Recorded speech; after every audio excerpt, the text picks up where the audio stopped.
Yes, today's reading, continuing on in the book of Samuel. So it's 1 Samuel 18, page 407 in your Pew Bibles. After David finished talking with Saul, Jonathan became one in spirit with David, and he loved him as himself. From that day, Saul kept David with him, and he did not let him return home to his family. And Jonathan made a covenant with David because he loved him as himself. Jonathan took off the robe he was wearing and gave it to David, along with his tunic and even his sword, his bow and his belt. Whatever mission Saul sent him on, David was so successful that Saul gave him a high rank in the army. This pleased all the troops and Saul's officers as well. When the men were returning home after David had killed the Philistine, the women came out from all the towns of Israel to meet King Saul with singing and dancing, with joyful songs and with timbrels and lyre. As they danced, they sang, "Saul has slain his thousands, and David his tens of thousands." Saul was very angry. This refrain displeased him greatly. "They have credited David with tens of thousands," he thought, "but me with only thousands? What more can he get but the kingdom?" And from that time on, Saul kept a close eye on David. The next day, an evil spirit from God came forcefully on Saul. He was prophesying in his house while David was playing the lyre, as he usually did. Saul had a spear in his hand, and he hurled it, saying to himself, "I'll pin David to the wall." But David eluded him. Saul was afraid of David because the Lord was with David, but had departed from Saul. So he sent David away from him and gave him command over 1,000 men. And David led the troops in their campaigns.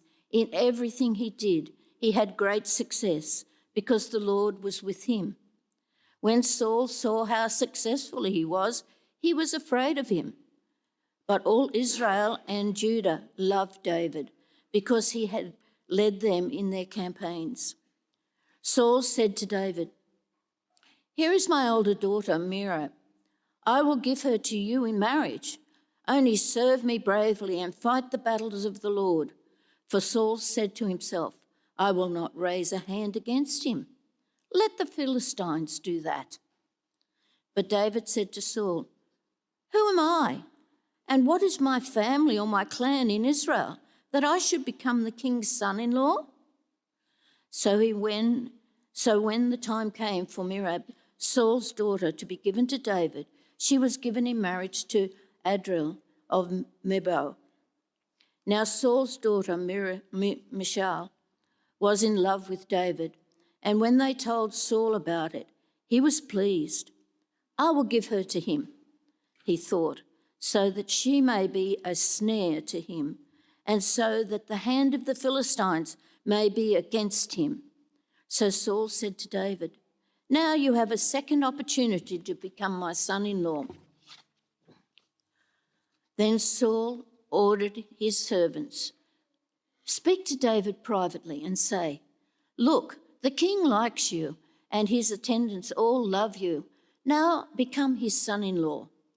They repeated these words to David. But David said, "Do you think it is small matter to become the king's son-in-law? I'm only a poor man and little known."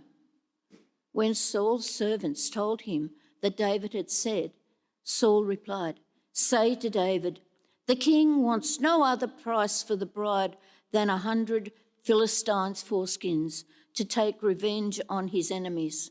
Saul's plan was to have David fall by the hands of the Philistines. When the attendants told David these things, he was pleased to become the king's son-in-law. So before the allotted time elapsed, David took his men with him, and he went out and killed 200 Philistines and brought back their foreskins. They counted out the full number to the king so that David might become the king's son-in-law. Then Saul gave his daughter Michal in marriage. When Saul realised that the Lord was with David and that his daughter Michal loved David, Saul became still more afraid of him, and he remained his enemy for the rest of his days. The Philistine commanders continued to go to battle, and as often as they did, David met with more success than the rest of Saul's officers, and his name became well known. This is the word of the Lord.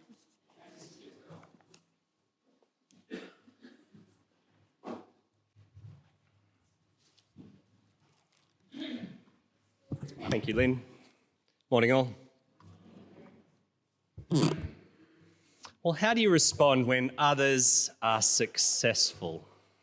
That's a good question to ask in an Olympic week, I think, especially if your place has been like ours as we've been cheering on our athletes in the small hours.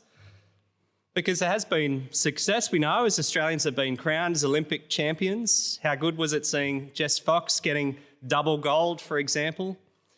But there's also been disappointment as athletes from other nations that will remain nameless have tasted success that we expected our athletes to maybe have. And while our disappointment as short-term spectators probably won't last, spare a thought for the athletes themselves, for their families, for their coaches, when they're put in the effort and the training and the funding and still success has eluded them. Someone else was on the podium. I wonder how they'll feel when that reality sets in, when the TV cameras switch off, when the interviews are all done, when they don't necessarily have to be gracious anymore, when they're not the Olympic champion they thought they would be, or perhaps should be. How do you think they respond? And a bit more personally, how do you respond when others are successful? When someone else gets the attention, when someone else gets the promotion, when someone else gets the results that you perhaps think you should have. In the section of 1 Samuel that we're in, this is the situation faced by Saul. Back in chapter 15, we saw Saul, the king of Israel, rejecting what God had said, and we heard that as a result, God had rejected Saul as king over Israel. And God promised that he would give the kingship to someone else. Then in chapter 16, we saw that God had chosen David, the younger son of Jesse, to be king. And then last week, we looked at one of the most famous episodes about David when he fought Goliath, the Philistine champion. We saw David's conviction about God, that Goliath needed to be dealt with for defying God and his army. And this was a conviction that David was willing to stand up for as he went out in front of the Israelite army to do what the king was meant to do, fighting their battles, defeating their enemies. He did what King Saul was afraid to. And so he did it so that God's honour would be restored and so that God's people would be rescued. That was David. And in 1 Samuel 18, we see two contrasting responses to David's success, this success which began with the defeat of Goliath. And the response of Israel as they show their love and loyalty to David, and contrasted with the response of Saul as he shows his opposition to David. And we'll look at these responses one by one. So firstly, the response of everyone in Israel towards David. It's a response to David's success that we first see in chapter 18, that we first see in Saul's family. Look with me at verse 1. After David had finished talking with Saul, Jonathan became one in spirit with David, and he loved him as himself. From that day, Saul kept David with him and did not let him return home to his family. And Jonathan made a covenant with David because he loved him as himself. Jonathan took off the robe he was wearing and gave it to David, along with his tunic and even his sword, his bow, and his belt. This is the first response to David that we see, and it's a significant one. Because as Saul's son, Jonathan has the most to lose through David's success. Earlier in 1 Samuel, part of the hope of Israel in asking for a king like the nations was to not just have a king as a one-off, but to have a dynasty a kingly family line like the nations. And in that system, Jonathan, as Saul's son, is the heir to the throne. But when Jonathan sees David, what's his response? Well, he sees the way that God has worked through David, and he gives up his claim to the throne. He takes off his royal robe, his tunic, his sword, his bow, his belt, things that belonged to him as heir, that signified his status as heir. And he gives them to David. And he makes a covenant, a commitment to support David. Why? Because he loves David as himself. He has a deep personal trust and respect and loyalty to David. And that's how Saul's son Jonathan responds to David's success. This love, this loyalty. And Saul's daughter Michal responds to David in a similar way later in the chapter. In verse 20, we read that Saul's daughter Michal was in love with David. Might be a bit different, but from Saul's family, this is the common response. For Michal, her love for David was so great that she couldn't keep it a secret, even from her dad. We'll take a closer look at what Saul did with that knowledge shortly. But this is the response of Saul's family, of his son Jonathan, his daughter Michal, and it introduces us to a common response to David's success in this passage. Saul's family respond with love and with loyalty to David. And Saul's family aren't the only ones to respond to David like this. Saul's army did too. Verse 5 tells us that Saul quickly changed David's role description from full-time musician to part-time musician and part-time army general. It's a pretty good skill set. That's good on your resume. Verse 5, whatever mission Saul sent him on, David was so successful that Saul gave him a high rank in the army. This pleased all the troops and Saul's officers as well. Well, we see here that Saul's son is joined by the officers, by the rest of Saul's army in their positive response to David, which is surprising considering David's background. Again, remember who David is. He's the youngest of 7 brothers, with at least 3 brothers serving in the army already. He doesn't have skill wielding a sword or a spear. He couldn't wear Saul's armor. It didn't fit. It wasn't comfortable. He wielded a sling as a shepherd. And yet here he is, being brought into the army and having success. And the generals, Saul's generals, and the army more broadly are pleased with David. They're pleased by his promotion alongside them. They're pleased with his leadership over them. Just like Saul's family, the response of Saul's officers and his army is positive towards David. They love him. They're pleased with his promotion. They're loyal to him as leader. They're spurred on by his success. And eventually this response that started with Saul's family, that moved on to Saul's army, is now seen through the whole of the country, through the whole of Saul's territory. This is what we read in verse 16. But all Israel and Judah loved David because he led them in their campaigns. Now, this is what the people wanted when they asked for a king. They wanted someone who would do this, who would lead them in their campaigns, who would lead their army, who would fight their enemies. And so this is the nationwide consistent response to David's success. Love, loyalty. Love and loyalty that starts with Saul's family, that goes to the army, that extends into every corner of Saul's territory. This is the consistent response to David's success. And it's good for us to stop and ask why then David is so successful at this. Now, the reason for David's success is summarised best in verse 14. Take a look with me. In everything he did, he had great success because the Lord was with him.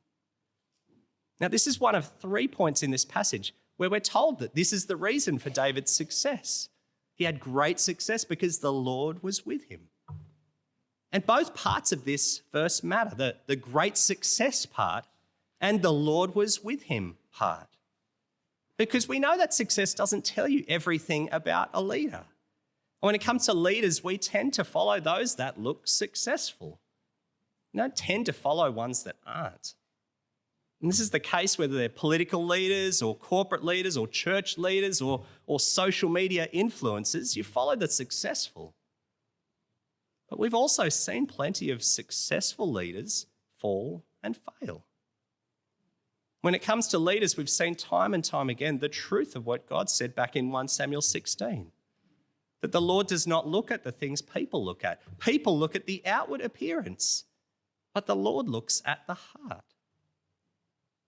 This reminds us that we need to know what God thinks about a person, about a leader. And success alone won't tell us that. In this passage, we see success and we're given the Lord's point of view about David. In everything he did, he had great success because the Lord was with him. And it's both of these things that make David worthy of love and loyalty. Getting this right matters for us as Christians as well. We need to remember that when Jesus went to the cross, he went there alone. The crowds had abandoned him. His disciples had denied and deserted him because nobody at that time would consider someone dying on a Roman cross a success. Nobody wanted to be seen as loving or loyal to that kind of leader. And that's still the challenge for us now. But God the Father has given his perspective on his son Jesus, that Jesus was the chosen king that David was pointing to. And God the Father proved that Jesus was his chosen king by raising him from the dead, by raising him and exalting him to be the ruler over his kingdom forever. That's success. He sits right now at the right hand of God the Father, right now as we meet today. That's where he is. What the Lord has told us about his chosen King Jesus makes Jesus alone worthy of our love and loyalty. Because of what the Lord has shown us, because of what the Lord has done in us by his Spirit, we can respond to Jesus with love and loyalty. What might this look like? Well, a model for that response is something like what we've seen here in Jonathan. The love and loyalty that he showed to God's chosen King David is shown by us to God's chosen King Jesus. Loving Jesus as ourselves. Loving him more than anyone. So that our relationship with Jesus is more valuable than any other, more important than any other. And like Jonathan, we'll show our loyalty to Jesus, giving Jesus ownership over the things that we used to claim as our own, the things that we could easily continue to rely on for our significance and status. We give to him. That's the kind of love and loyalty that Jonathan was willing to show before he truly knew who David was. So how much more love and loyalty should we be able to show to Jesus based on what God has shown us about him? Since we know for certain that Jesus is God's chosen King, our King who is risen and reigning right now. That's our first point. That's our first response, love and loyalty. And after looking at the response of love and loyalty in Israel, let's look secondly at Saul's response. And as we begin, what's interesting is that Saul is closer to God's point of view of David than anyone else. He knows more about David than his family. He knows more about David than the army. He knows more about David than all but a handful of people in Israel. This is what we're told in verse 12. Saul was afraid of David because the Lord was with David, but had departed from Saul. Did you see it? That Saul knows that the Lord is with David and it's departed from him. This is what Samuel had told Saul would happen. Knowing that God is with David and not with Saul is meant to change things for Saul. But what's Saul's consistent response to what he knows, to what he sees about David? Well, he fears and opposes David, God's chosen king. We start to see this response in verse 6. When the men were returning home after David had killed the Philistine, The women came out from all the towns of Israel to meet King Saul with singing and dancing, with joyful songs and with timbrels and lyres. And as they danced, they sang, "Saul has slain his thousands and David his tens of thousands." Now, crowds have a way of coming up with songs that get under the skin, don't they? The English crowds at the cricket, the Barmy Army, they know this. After a particular decision went against England in the Ashes Test at Lord's last year, the crowd started chanting, "Same old Aussies, always cheating." Now imagine that was hard for the Australian team to ignore. And while the victory song sung by the people of Israel as Saul came back from battle, it might not have been malicious. It might just have been to highlight that Israel used to have one champion in Saul, and now they have two in Saul and David. But the comparison it creates is hard for Saul to ignore.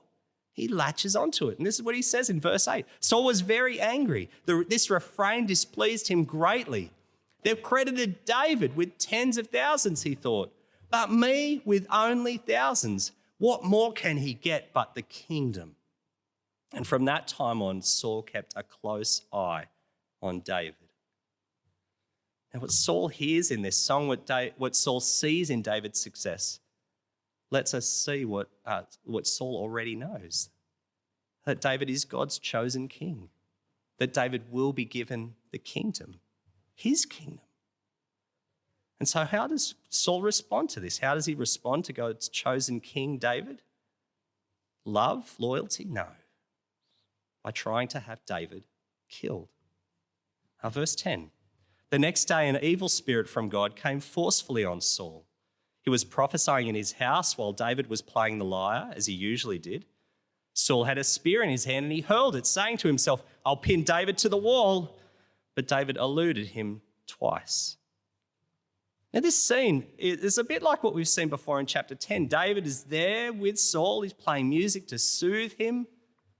But this time, Saul sees David's presence not as soothing, but as the source of the problem, the cause of his troubled spirit.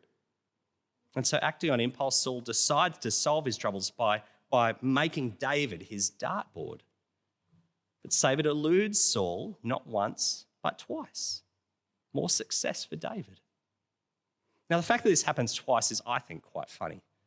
Saul launches a spear at David and David eludes Saul. What could Saul possibly say after this? "Sorry, David, slipped out of my hand, bad spirit and all. You know how it is. Please keep playing." Like, how does that... And then David plays again and Saul launches his spear at David again and David eludes Saul again. But whatever excuse Saul made to David the first time or the second time, the writer shows us that this is all as sinister as it appears. Saul tries to kill David because he knows that God is with David and not with him, that David is God's chosen king. Does missing David twice cause a change in Saul's response? No. Next, Saul tries to have David killed in battle, not by himself and his spear, but by the Philistines. And he engineers it through the marriage of his daughters to David. Saul offers David his oldest daughter, Merab, but David humbly turns down that offer of marriage, citing the low status of his family. But Saul tries again with another daughter, Michal. But David again turns down the offer of marriage, this time citing his poverty. And then Saul's plan comes into action in verse 25. Verse 25, Saul replied, "Say to David, the king wants no other price for the bride than 100 Philistine foreskins to take revenge on his enemies." Saul's plan was to have David fall by the hands of the Philistines. Can I just say that originally Tom was down to preach this passage? And then, as we were doing our planning a few weeks back, Tom said that he'd be away on holiday Monday to Friday this past week, so could I preach this passage instead? Right now, all I can say is thanks, Tom. And now it's possible that Saul intended this to look like a great religious gesture for David, for him to remove and then present 100 Philistine foreskins. Because one of the distinct physical marks that Israel were the covenant people of God was that they were circumcised. And they'd had their foreskins removed 8 days after birth. That's what it meant to be one of God's people, one of the covenant people. And it was a physical mark of all the other nations, including the Philistines, that they were uncircumcised. But whatever the public reason might have been, Saul knows what he's doing. He sets this whole thing up so it's inevitable for David to get killed by the Philistines. But David accepts this challenge. He says, okay, no problem. And this is what happens, verse 27. David took his men with him and went out and killed 200 Philistines and brought back their foreskins. They counted out the full number to the king so that David might become the king's son-in-law. Can you imagine Saul's face as David comes back? And he drops this large, disgusting sack on the floor of Saul's throne room. Because not only has David survived, he's met the bride price by killing and circumcising the Philistines. And not only has David met the bride price, he's brought back double the requirement. Can you imagine what Saul would say when the counting was done? 200 Philistine foreskins, great. Well done, David. I guess we'd better start planning the wedding. What a joy it will be to welcome you into the royal family. And at the end of this chapter, as military successes have stacked up, as assassination attempts have been avoided, as David is now in the family, does Saul's response to David change? No, not one bit. For the rest of 1 Samuel, until Saul dies at the end of it, this is how things are. With Saul relentlessly pursuing David, continuously seeking to kill David, even though Saul knows that the Lord is with him, even though he knows that David is God's chosen king. As we see Saul's consistent opposition to David as God's chosen king, it is almost comical, and it's meant to be. I think we're meant to see how illogical it is to respond like Saul towards God's purposes, how irrational it is to keep opposing God's chosen King David. It's like in Psalm 2, where the one enthroned in heaven laughs and the Lord scoffs at the nations trying to conspire against him and his anointed one. Once God has chosen his king, it's pointless to oppose him. But there's a serious edge to the response that we've seen as well, because we don't have to look too far to see the same response in the world we live in the culture around us, in the people we associate with. So many people who are against God, who are against his chosen king, Jesus. As Saul opposed God's chosen king then, he's no different from people who oppose Jesus now. People who question Jesus' authenticity, his authority, who reject his relevance and his rule. Jesus prepared his disciples for the reality of this opposition when he told them things like this in John 15. Remember what I told you. A servant is not greater than his master. If they persecuted me, they will persecute you. They will treat you this way because of my name, for they do not know the one who sent me. And the words of Jesus preparing his disciples for opposition continue to be true for Christians like us now. I was reading a blog this week by Perth pastor Stephen McAlpine. He's been posting excerpts from John's Gospel on Instagram. And here's what he had to say about the responses he's received. People hate Jesus, he writes. They hate him. I get more hate for what I say on social media around Jesus than I do for anything else. Don't give me they hate the church but not Jesus. No, they really do hate Jesus. Tons of them, millions. And at least the hundreds that write a comment on my socials to remind me of their hatred. Jesus himself said that he would be hated. So why the surprise when he is? And why the shock when we are hated also? Because of our love for him. This is the world we live in, right? If we seek to live a life of love and loyalty to Jesus, we need to expect opposition. It might not be the spear-throwing, attempted murdering, death-defying, bride price retrieving kind of opposition that we've seen from David. But it will be opposition.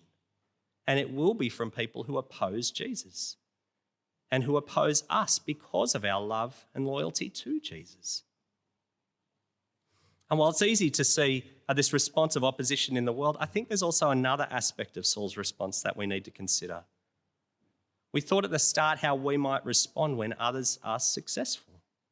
And someone else gets the attention, the promotion, the results that we perhaps think we deserve.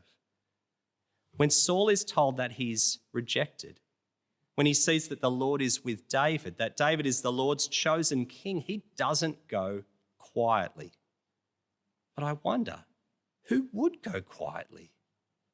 Human beings don't react like that when we see rivalry, when we see someone taking our place. We fight it. You want me to let someone take my place, to be my boss, to have my status, my significance? Someone to tell me what to do with my life, with my time, with my things? No way. Saul says, even if it's God himself, I'll take him on as well. Let's fight it out. And this response of resisting God isn't unique to Saul. It's a way we all respond by nature to God and to the rule of his chosen king. When we see that God has made Jesus king, when we're told that Jesus has the right to rule our world and our lives, our natural reaction is to resist, to be against having our self-rule replaced. We say in subtle ways or in obvious ways, I'm going to fight that. Even as Christians, as people who want to love and be loyal to Jesus, we still see this fight response in ourselves from time to time. As we go through our life, as we spend time in God's word, we can expect that God will show us things that need to change, things that we need to give up, areas of our life that will need to be different because of our love for Jesus, because of our loyalty to Jesus.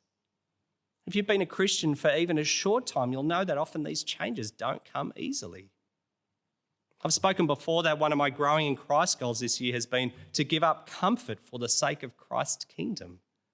And there are times when I wish I hadn't chosen that goal. Because through this year, I've noticed how much my personal comfort and how little Christ's kingdom has been shaping my relational and financial and ministry decision-making. But even in noticing those things, it's been a real struggle to even make small changes. It's felt like a fight. I wonder if any of your growing in Christ goals have felt like that too. Well, let me bring things together. In this passage, we've seen two responses to the success of God's chosen king: love and loyalty, and opposition, fighting against him. What we've seen reminds us that we need God to work in us by his Spirit, so that we will change and keep changing in our response to Jesus, so that we will respond less and less like Saul, fighting against the rule of God's chosen king, fighting against his rule in every area of our lives, and growing us instead to respond more and more like people like Jonathan, committing ourselves in love and in loyalty to God's chosen king in every area of our life. As we seek to do that, we're going to sing together. I'm going to sing "Crown Him with Many Crowns." And we're going to sing "Awake, my soul, and sing of him who died for thee, and hail him as thy chosen king through all eternity." Let's stand and sing together.